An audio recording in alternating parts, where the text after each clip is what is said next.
everyone, Chris here, and welcome to my channel. For today's 5 on Friday, I'm going to be doing my next round of These Books Will Self-Destruct.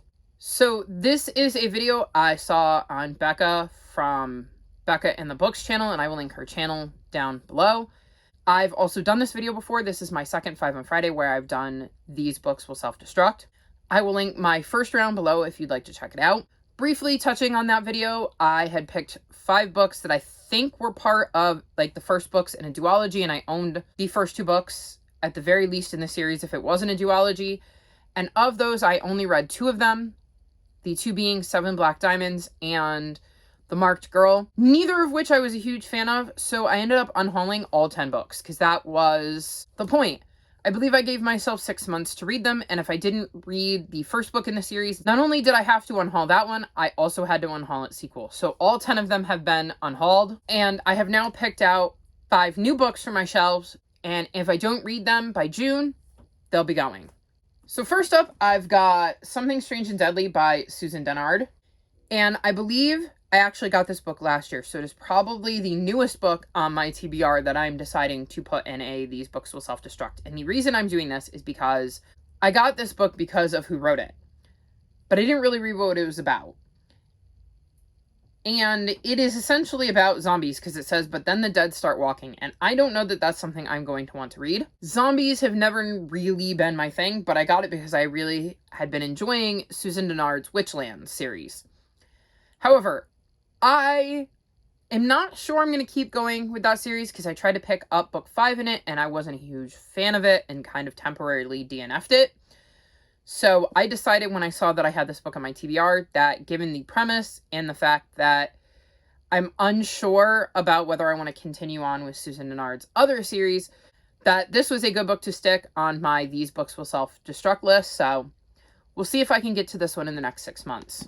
Next is the first of 2 rereads, and that is Julie Garwood's Heartbreaker. This is a romantic suspense, I believe is how it's marketed. And I know I've read it before, but my reading tastes have changed a lot since then, so I'm not sure if I'm going to continue to like it, and so I figured I would give it another go and see if it is one that I wanted to give a second shot to, because I know it's like the first book in a series, and if not, then I'll know for sure that I want to unhaul it. Next, I've got The Coldest Girl in Cold Town by Holly Black. And I think this might be another one where we have kind of maybe a zombie thing. Let's see. It says, Tana lives in a world where walled cities called cold towns exist. In them, quarantine monsters and humans mingle in a decadently bloody mix of predator and prey. And once you pass through Cold Town's gates, you can never leave.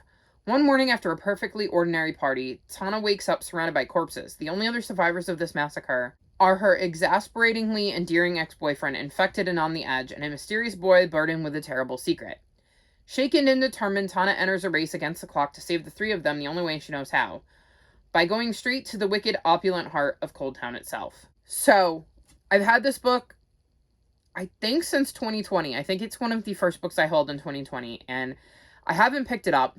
And like I said when I was talking about Susan Dennard's book, I'm not hugely into zombies, and this has a mix of what maybe sounds like zombies, because, well, maybe not zombies, but some kind of quarantine monsters. And with the quarantine thing, I don't know if it's something that I'm going to want to read. So I thought it was a good time to basically either I'm going to read it or I'm going to unhaul it. But either way, in 6 months, this book will no longer be on my physical TBR. My second reread of this list is Dragons Wild by Robert Asprin. This is another book where I'm curious to see if my reading tastes are the same. And it says, a low-stakes con artist and killer poker player, Griffin McCandless, drifted through college, earning himself the nickname Grifter. Wealthy and attractive, he always took for granted that there'd be a family job waiting for him after graduation. He just never suspected what his family was. His mysterious uncle drops the bomb. Griffin and his sister Valerie are dragon, and almost purebred ones to boot. Needless to say, once Griffin's secondary characteristics kick in, he'll no longer need a cigarette lighter. Unwilling to let Uncle Mal take him under his wing, so to speak, Griffin heads to New Orleans with Valerie to make a living the only way he knows how. And even the criminal underworld of the French Quarter will heat up when Griffin lands in town. So I can distinctly remember walking into my library and seeing this on the, new releases shelves. And this was released in 2008. And, I can distinctly remember, because some of them are spine out like this, but they every once in a while feature one where you can see the cover, and I remember seeing the cover and that's what drew me in, and then I ended up reading it and I remember liking it. But again, my reading tastes have changed a lot since 2008, so I do want to give this book a second try to see if it's something I'm going to like, because I own books 2 and 3. So I'm either going to give this a shot or I'm going to unhaul the whole series. And I'm hoping I'm going to enjoy it, because I do remember enjoying it, and I always like rereading books that I enjoyed. But we'll have to wait and see, and I still think this is a really cool cover that makes me want to pick up the book. I just haven't gravitated towards it. And the last book that will self-destruct if I don't get to it in the next 6 months is Now I Rise by Kiersten White. This is the second book in a trilogy, and it's kind of an alternate history. And I went into the first book thinking it was a historical fiction fantasy.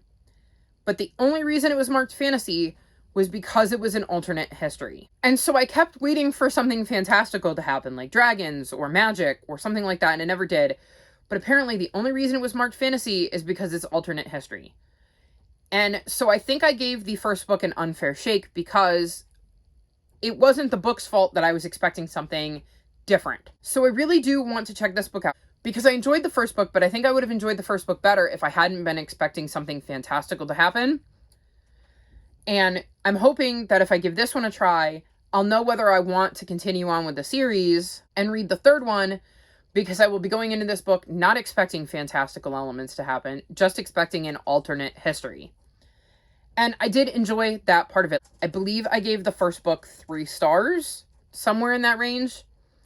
And so I wanted to put this on my list, because I think the reason I keep avoiding it is because of how disappointed I was by book 1, which wasn't the fault of book 1. So I'm going to add this as the last book on my These Books Will Self-Destruct. So these are the books that I have to get to in the next 6 months, or I will be unhauling them. Have you read any of these books? I'd love to know your thoughts on them.